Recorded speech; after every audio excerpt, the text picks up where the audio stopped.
Morning students. Today I will start the 10th chapter from your geography book. The name of the chapter is Natural Vegetation. As we know, India is a land of unity in diversity. Unity is not only in physical features but also in climate and natural vegetation, because climate influences soil, flora and fauna and the vegetation of the region. The climatic regions are also named after the vegetation type prevalent there. The vegetation depends not only on the total annual rainfall or the climatic condition but also on its relation to temperature and on its distribution. In high latitudes, evaporation is less than in low latitudes. Hence, less rainfall is needed to keep the subsoil moist than in a tropical region. Climatic conditions influences the weathering of rocks. Hence, soils too vary considerably. Vegetation and wildlife greatly vary from one climate type to another. Natural vegetation refers to the plant cover that has not been disturbed over a long time, so as to allow its individual species to adjust themselves fully to the climate and soil conditions. Thus, grasses, shrubs and trees which grow on their own without any interference constitute the natural vegetation of an area. There is a difference between flora vegetation and forest. Flora refers to plant of a particular region or period listed as species and considered as a group, whereas the word forest refers to a large tract of land covered with trees and accompanying undergrowth of shrubs, herbs and sustaining thousands of life forms which include both plants and animals. Now let me explain you about the importance of forest. Forest plays a great importance in our day-to-day life. Its importance I'll explain you in a part. First is productive functions. Various trees provide us with products such as fruits, leaves, roots and tubers of plants. Besides, forest animals also provide food to some of the tribes in the form of meat. Wood is used for making furniture in houses as well as industrial units. Wood and bamboo pulp are used for manufacturing paper and paper boards. Wood is used indiscriminately as a source of energy for cooking and for providing warmth. Now next is the productive functions. Forests control the water flow. The thick layer of humus in the forest prevents evaporation of water. The humus acts as a natural sponge and helps to soak the rainwater in the soil. The forest, with its complex root system, bends the soil, thereby preventing soil erosion and loss of nutrients. The thick humus over the years is formed by the decay of forest litter, which increases the fertility of the soil. Now next is the regulatory function. The trees use carbon dioxide from respiration and release oxygen during photosynthesis. The oxygen released by the trees is used by the animal world. Thus, trees perpetuate the cycle of oxygen and carbon dioxide in the biosphere. They also regulate the water cycle. The trees absorb water from the ground, release water into the atmosphere, which helps to form clouds and precipitation, which brings water again into the soil, thus completing the water cycle. Now the next is the accessory functions. Accessory functions of the trees means that the forest provide habitat for the wildlife. As we know, forest is the home of the wild animals. Forest also provide aesthetics and recreation to human beings through national parks, wildlife sanctuaries and biosphere reservoirs. Now I'll explain you about the types of vegetation. As we know, India, there's a diversity is there. Because of that reason, there's a diversity of the climatic condition and the natural vegetation is also there. Our country has a total 5 types of natural vegetation. These are tropical evergreen, tropical deciduous, tropical desert, littoral and montane type of vegetation. First, let me explain you about the tropical evergreen or rainforest. For this, we need more rainfall. These forests are found in the areas where the amount of annual rainfall is more than 250 centimeter. Average annual temperature is between 25 degrees Celsius and 27 degrees Celsius. And average annual humidity exceeds 77%. These forests are chiefly distributed in the heavy rainfall areas of the western slopes of the Western Ghat, hills of northeastern region and the island groups of Lakshadweep and Andaman and Nicobar and Tamil Nadu coast. Now its main characteristics are they are dense, multi-layered and have many types of trees and shrubs. Trees reach great heights of more than 60 meters or above. The carpet layer of herbs and grasses cannot grow because of the dense canopy of the trees, which do not allow enough sunlight to reach the ground. The trees in these forests do not have a fixed time to shed their leaves, to flowers or for fruits. That is why these forests appear green all the year round.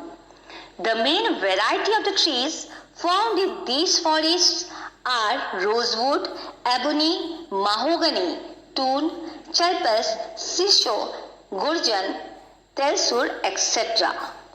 Now, what are the economic value of these forests? These forests have a great economic value because tropical evergreen forests produce various plant species of a high economic value. The timber produces is hard, durable and fine-grained. However, due to tangled mass of canes, palms, bamboo, ferns and climbers, along with the lack of means of transport, these forests have not been fully exploited. Now the next type of vegetation, that is the tropical deciduous forest. These forests are also known as the monsoon forest. They are the most widespread forest in India. Based on the availability of water, these forests are further categorized into 2 types: the moist deciduous forest and the dry deciduous forest. First, we will read about the moist deciduous forest. Such forests are found in areas with a moderate or low annual rainfall of 100 cm to 200 cm and the mean annual temperature of 24 degrees Celsius and 27 degrees Celsius and the humidity percentage of 50 to 80. These forests occur in the northeastern part of the peninsula, along the foothills of Himalayas and eastern slopes of the Western Ghats. They occupy a sizable area in Uttar Pradesh, Maharashtra, Karnataka and Tamil Nadu and have an area bigger than the evergreen forest. Characteristics are the trees in these forests shed their leaves from 6 to 8 weeks during spring and early summer when the storage of water is acute. Further, subsoil water is not enough for the trees to keep their leaves all the year around.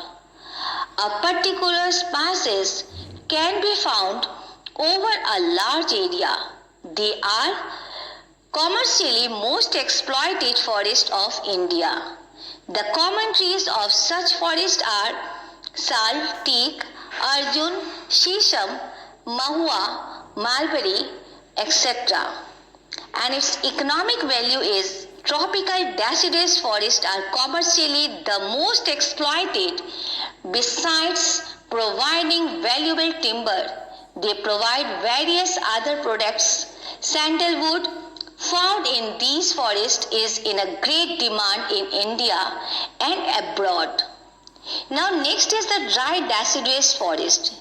These forests are found in areas having a mean annual temperature of 23 degrees Celsius to 27 degrees Celsius. Annual rainfall between 70 centimeter to 100 centimeter and humidity between 51 to 58%. These forests are found over a wide area, especially in an irregular strip running north-south from the foothills of the Himalayas to Kanyakumari, except in Rajasthan, West Bengal and Western Ghats. They occupy a sizable area in Uttar Pradesh, Maharashtra, Karnataka and Tamil Nadu. Characteristics are these forests have moist deciduous forest and the earth's tropical thorn forest. On the wetter margins, these forests have a transition into the moist deciduous, while on the dry margins they degrade into thorn forest. In the northern India plains and in the areas of a high rainfall in the peninsular plateau, these forests have open stretches in which teak and other trees are interspersed with patches of grass. During the dry season, the trees in these forests shed their leaves completely and give the forest a look of a vast grassland with naked trees. The common trees of these forests are teak, tendu, sal, rosewood, amalthus, bel, khair, etc. The trees of these forests provide timber, fruits and other useful products. Large tracts of these forests have been cleared for agricultural activities. Now next is the tropical desert forest. These are also known as the tropical thorn forest. Climatic conditions which requires 50 less than 50 centimeter rainfall it requires. The mean annual temperature ranges between 25 degrees Celsius to 27 degrees Celsius and has humidity below 47%. These forests are chiefly distributed in southwestern Punjab, Haryana, Uttar Pradesh, central and the eastern Rajasthan, Madhya Pradesh, Chhattisgarh, Gujarat, parts of Maharashtra, Karnataka and Andhra Pradesh. The main characteristic features of these forests are, these forests have a xerophytic vegetation due to paucity of the rainfall. The trees are studded with a large patches of coarse grasses. In these forests, plants remain leafless for most part of the year and look like shrub vegetation. Now, let me explain you what are the zootic plants.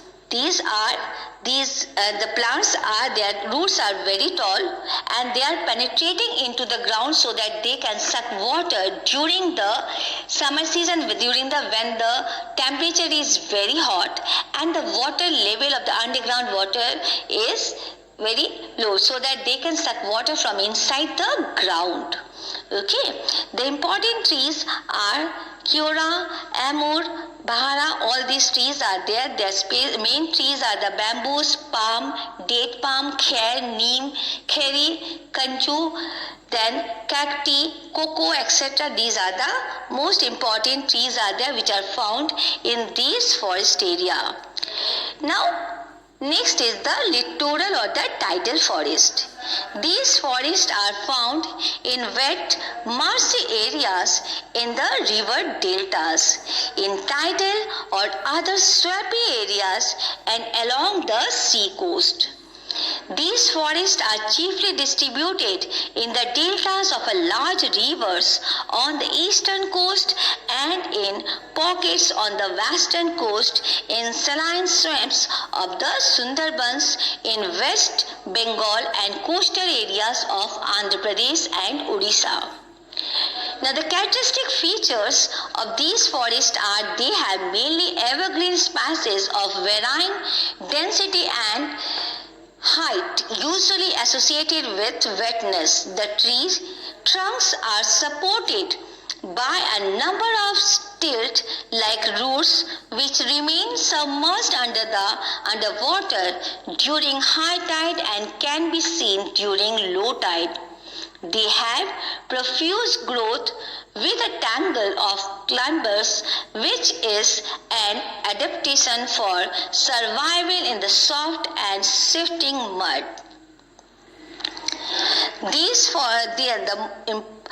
forests have a Sundari trees, after the name of which these forests are known as the Sundarban in the Ganga Delta area, and the other important trees are Keora, Amur, Bhara, then screw, pines, canes, etc. But the most important tree, that is the Sundari tree. They are found in the West Bengal areas and Andaman and Nicobar Islands. Other areas of the significance include the Mahanadi, the Godavari and the Krishna deltas. Now, the mangrove trees are utilized for the fuel, whereas Sundari trees provide hard, durable timbers. Now, the next is the montane forest. In the montane regions, temperature decreases with the altitude. As we know, this is a mountain forest also. This has a corresponding effect on the natural vegetation of the mountain region. These forests are found in areas where annual temperature is 12 degrees Celsius to 13 degrees Celsius. Rainfall is between 100 centimeter and 300 centimeters, and annual humidity is between 56 and 65%. These forests occur at an altitude between 1000 meter to 4000 meter. These forests cover the entire Himalayan zone from Kashmir to Sikkim and Arunachal Pradesh. In the peninsular region, they are found in the Vindhyas, Nilgiris and the Western Ghats. The main characteristic features of these forests are these forests contain mixed species of the broad-leaved evergreen trees and conifers. They also contain scrubs, creepers and ferns. At the foothills of the Himalayas, deciduous forests are found. At an altitude of 1000 meter to 2000 meter, they are moist temperate forest. In the hilly areas of the West Bengal and Uttarakhand, evergreen broadleaf trees like cashew nuts and oak are found. Between the altitude of 1500 meter and 1750 meter, coniferous trees like cheer pine is an important trees. At an altitude of 2250 meter and 3000 meter, blue pine and spruce are found. At a higher altitude, alpine forest and pastures are found, followed by mosses and lichens. Beyond the snow line, no vegetation is found. In the peninsular regions, the area is only about 1500 meters is high in height and vegetation varies from tropical to temperate forest. The important trees found in these forests include magnolia, laurel, cinchona, wattle, jamun, palm, etc. For today, up to this I will have explained. Now in my next lecture I will explain you about the correlation of the forest with environment. Before that, let me explain you desert one table is there, natural vegetation of India. In this table, different type of vegetations are there, climatic condition, distribution, and the important is this table is very important. You read and learn this table very carefully. Thank you. God bless you all.